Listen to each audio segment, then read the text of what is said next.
Assalamualaikum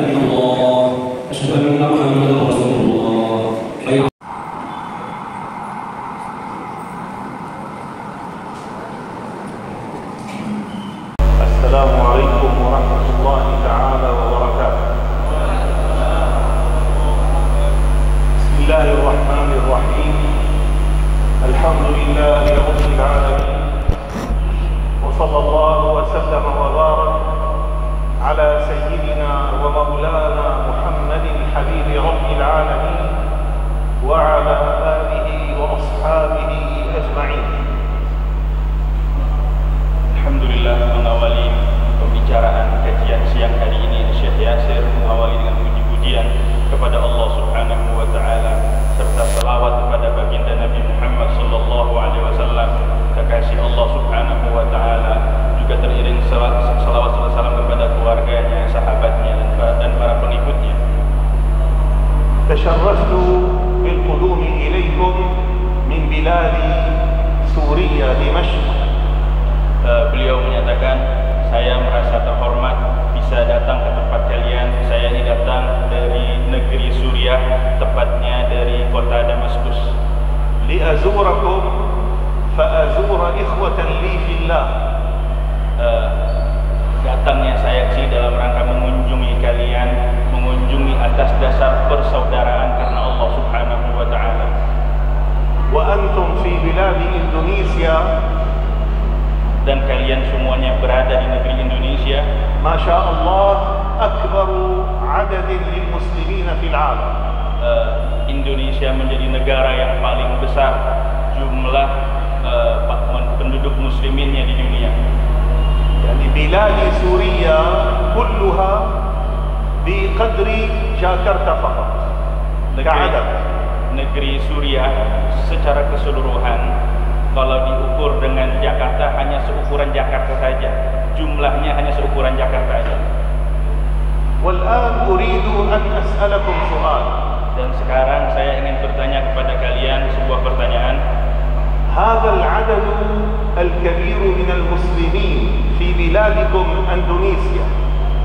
Ini jumlah yang besar, jumlah kaum muslimin yang besar di negeri kalian di Indonesia ini. Wa as'alullah 'azza wa jalla an yazida wa an yubarik. Mudah-mudahan Allah Subhanahu wa taala menambah dan memberkahi tambahan dari Allah Subhanahu wa taala. Kaifa dakhala al-Islam ila biladikum wa ila qulubikum? Bagaimana bisa sampainya Islam kepada diri kita, kepada hati kita, juga kepada negeri kita? Laqad dakhalaha bil akhlaqil hasanah lit-tujjaril muslimin. Sungguh telah masuk Islam ke negeri Indonesia melalui perantara akhlak yang mulia, akhlak yang luhur dari para pedagang muslimin. Kadzalik u'iduhum fi dzakira ila yaum fath Makkah. Dan begitu pun juga aku mengingatkan ingatan antum semuanya tentang peristiwa Fathu Mekah, dibukanya atau kemenangan untuk negeri kota Mekah.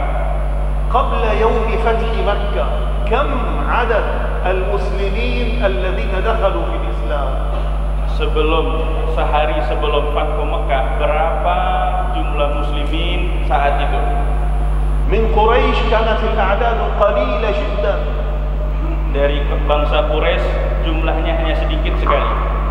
ولكن لما من الله عز وجل على النبي صلى الله عليه وسلم بفتح مكة، akan tetapi tatkala Allah Subhanahu wa taala menganugerahkan kemenangan kota Mekah kepada baginda Nabi Muhammad sallallahu alaihi wasallam, أرسل رسائل إلى أهل مكة إلى القرشيين.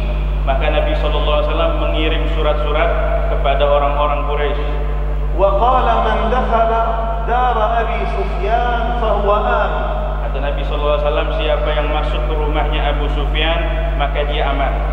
ومن دخل البيت الحرام فهو آمن. Siapa yang masuk ke Baitul Haram, ke Masjidil Haram, maka dia dalam keadaan aman. ومن دخل داره فهو آمن. Siapa yang masuk dalam rumahnya atau tetap di dalam rumahnya, maka dia dalam keadaan aman. لما شعر الناس بالأمن والاطمئنان tatkala manusia merasakan keamanan, kenyamanan, ketenangan, صاروا يدخلون في دين الله أفواجا. maka langsunglah mereka semuanya mengikrarkan diri masuk Islam tatkala merasakan ketenangan, keamanan. إذا جاء نصر الله والفتح Jika telah datang pertolongan dari Allah Subhanahu wa taala dan menang, ورأيت الناس يدخلون في دين الله أفواجا, maka kamu akan menyaksikan orang-orang akan berbondong-bondong masuk ke dalam agamanya Allah Subhanahu wa taala. بلادنا بلاد الشام. Negeri beliau, negeri kami adalah negeri Syam. أول ما دخلها الإسلام دخلها بالجهاد أولا. Awal masuk Islam di negeri Syam masuknya dengan perantara jihad. ثم لما استقر المسلمون في بلاد الشام, Lalu tatkala kaum muslimin sudah berada di negeri Syam, وصار أصحاب النبي صلى الله عليه وسلم maka telah menjadi sahabat Nabi Muhammad SAW ada di negeri Syam. يتوافدون إلى الشام لأنها أرض البركة. Mereka berbondong-bondong para sahabat Nabi SAW datang ke negeri Syam karena negeri yang penuh barakah. صار أهل الشام وكانوا يدينون بالنصرانية. Maka jadilah penduduk Syam dulunya pemeluk agama Nasrani. لما رأوا أخلاق المسلمين Tatkala melihat akhlaknya orang-orang Islam, صاروا يدخلون في دين الإسلام ويتركون معتقداتهم. sehingga mereka tatkala melihat akhlaknya kaum muslimin, mereka tertarik dengan keislaman dan masuk ke dalam agama Islam dan meninggalkan akidah yang terdahulu. هذا الكلام كله أسوقه إليكم وأقوله لكم من أجل أي شيء. Ucapan seperti ini aku sengaja sampaikan kepada antum semuanya, kepada kalian semuanya. Tujuannya untuk apa? حتى أؤكد على معنى مهم وهو ضرورة الأخلاق وضرورة المعاملة الحسنة من المسلمين لبعضهم ولغيرهم. Agar kita semuanya memahami betapa dahsyatnya, betapa pentingnya akhlak yang mulia, akhlak yang luhur, baik akhlak antar sesama kita dan juga akhlak kepada orang di luar daripada agama Islam. وقد أمرنا ديننا الإسلام أمرنا بحسن المعاملة. Dan agama Islam telah memerintahkan kita agar kita bagus dalam berinteraksi, dalam bermuamalah. أن نحسن معاملة آبائنا وأمهاتنا. Agar kita berbuat baik kepada orang tua kita, kepada ayah kita, juga kepada ibu kita. فأمرنا بالبر. Kita diperintah oleh agama Islam untuk berbakti. وأمرنا بأن نرحم الصغير وأن نعطف عليه. Kita juga diperintah untuk berkasih sayang, berlemah lembut kepada anak-anak kecil. ليس منا من لم يرحم صغيرنا. Bukanlah bagian dari umatnya Nabi Muhammad SAW yang tidak berkasih sayang dengan anak kecil. وأمرنا باحترام الكبار. Dan kita juga diperintah untuk menghormati orang yang tua. قال صلى الله عليه وسلم Nabi SAW bersabda, ليس منا من لم يعرف لكبيرنا حقه. Bukanlah, Nabi SAW bersabda, bukanlah dari umatku yang tidak bisa mengerti kadar atau menghormati orang yang tua. وأمر الجار أن يعطف على جاره فأمر بحسن الجوار.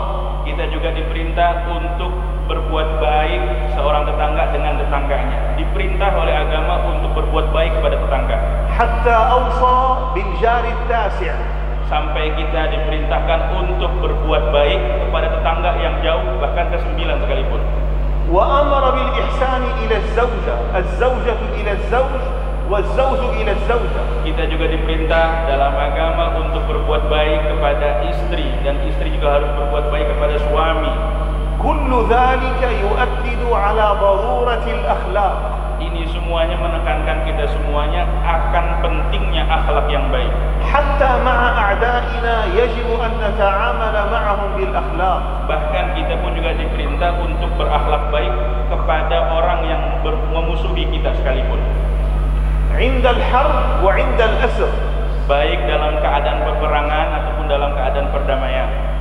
هذه التعاليم الإسلامية بحسن الخلق.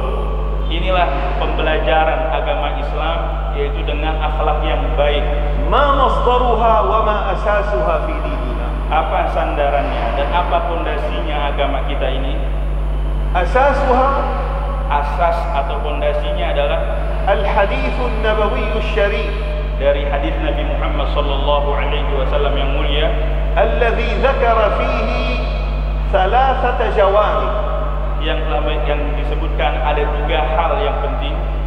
ذكر الإسلام وأركانه، Nabi SAW menyebutkan dalam hadisnya tentang Islam dan rukunnya. وذكر الإيمان وأركانه، Nabi SAW juga menyebutkan tentang iman dan juga rukun-rukunnya. وكلكم يعرف ما الإسلام وما الإيمان. Dan kita semuanya mengetahui apa itu rukun Islam dan apa itu rukun iman. الإيمان هو ما وقر في القلب، Iman itu adalah sesuatu yang bersemayam tenang di dalam hati. والعمل الذي يصدق هذا الإيمان هو الإسلام. Dan amalan adalah sebagai praktek daripada pembenaran dari keimanan yang ada di dalam hati, maka dipraktikkan dalam keseharian, itu namanya adalah Islam. نأتي إلى الجانب المهم وهو الذي يجب أن يكون مرافقا للإيمان ومرافقا للإسلام. Dan kita coba menjelaskan sesuatu yang ketiga, dan itu juga menjadi hal yang sangat amat penting. Ini untuk mendampingi keimanan kita dan juga keislaman kita.